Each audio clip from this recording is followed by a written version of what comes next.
और हरियाणा में बीजेपी की इस जीत के पीछे क्या बड़ी वजह रही, बीजेपी ने किस तरह प्लान तैयार करके बाजी अपने नाम की, देखिए इस रिपोर्ट में।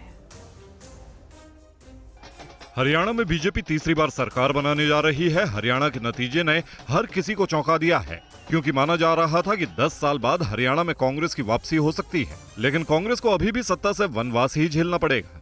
दरअसल बीजेपी के लिए एंटी जाट वोटों के ध्रुवीकरण की रणनीति काम कर गई। एंटी जाट वोटों के ध्रुवीकरण के लिए बीजेपी ने पंजाबी हिंदू, ओबीसी, ब्राह्मण पर दांव खेला। राज्य बीजेपी का अध्यक्ष एक ब्राह्मण को बनाया गया, सीएम एक ओबीसी को बनाया गया।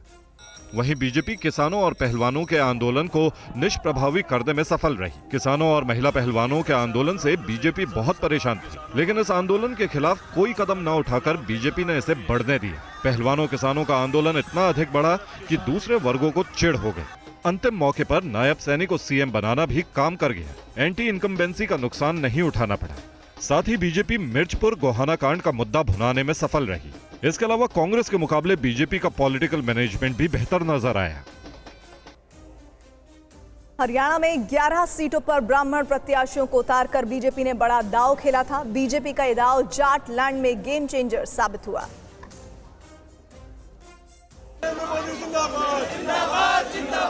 हरियाणा में बीजेपी का ब्राह्मण कार्ड कांग्रेस पर भारी पड़ा। बीजेपी के ज्यादातर ब्राह्मण उम्मीदवार कांग्रेस पर भारी पड़े। जाटलैंड की सबसे हॉट सीट उचाना कला में सबसे बड़ा उलटफेर हुआ। बीजेपी के पंडित देवेंद्र अत्री ने चौधरी बीरेंद्र सिंह के बेटे ब्रिजेंद्र सिंह को हराकर सबको चौंका दिया। गोहाना में भी बीजेपी के अरविंद शर्मा ने हुड्डा के गढ़ को भेद दिया। अरविंद शर्मा ने कांग्रेस के जगवीर मलिक को 10,000 से ज्यादा वोटों से हराया। जाटलैंड की सफीदो सीट पर बीजेपी के राजकुमार गौतम ने कांग्रेस के सुभाष गांगुली को मात देकर सभी समीकरणों को पलट दिया। राजकुमार गौतम ने 4,000 से ज्यादा वोटों से चुनाव जीता। इधर पलवल विधानसभा क्षेत्र में भी बीजेपी के ब्राह्मण उम्मीदवार भूपेंद्र सिंह हुड्डा के समधी करण सिंह दलाल पर भारी पड़े। गौरव गौतम ने 33,605 वोटों के मार्जिन से चुनाव जीता। गुरुग्राम से बीजेपी ने ब्राह्मण समुदाय के मुकेश शर्मा पर दांव लगाया था। मुकेश शर्मा भी विरोधियों पर भारी पड़े। उन्होंने कांग्रेस प्रत्याशी को करीब 66,000 वोटों से हराया। हरियाणा चुनाव में केजरीवाल की गारंटी नहीं चल पाई। सभी सीटों पर आम आदमी पार्टी की करारी हार हुई है। हरियाणा में कांग्रेस के साथ गठबंधन नहीं होने पर आम आदमी पार्टी अकेले चुनाव मैदान में उतरी थी, मगर नतीजे बता रहे हैं कि आम आदमी पार्टी का अकेले चुनाव लड़ने का फैसला गलत साबित हुआ।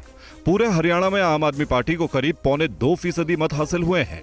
आम आदमी पार्टी के उम्मीदवारों की ज्यादातर सीटों पर जमानत जब्त हुई है। दिल्ली के कैबिनेट मंत्री गोपाल राय कहते हैं कि हरियाणा में हुई हार पर आम आदमी पार्टी मंथन करेगी। अभी जो रिजल्ट आ रहे हैं, एक बार सभी सीटों का रिजल्ट आने के बाद किस सीट पर किस पार्टी को कितना वोट मिला, उसका टोटल एनालिसिस करके ही एक संपूर्ण रूप से जो है हम इस निष्कर्ष पे पहुंच पाएंगे कि किन वजहों से और जो हरियाणा का परिणाम आया है उसकी क्या क्या कारण रहे। चुनाव में हाई वोल्टेज प्रचार अभियान के साथ केजरीवाल को हरियाणा का बेटा बताया गया था, मगर नतीजों से आम आदमी पार्टी को निराशा हाथ लगी।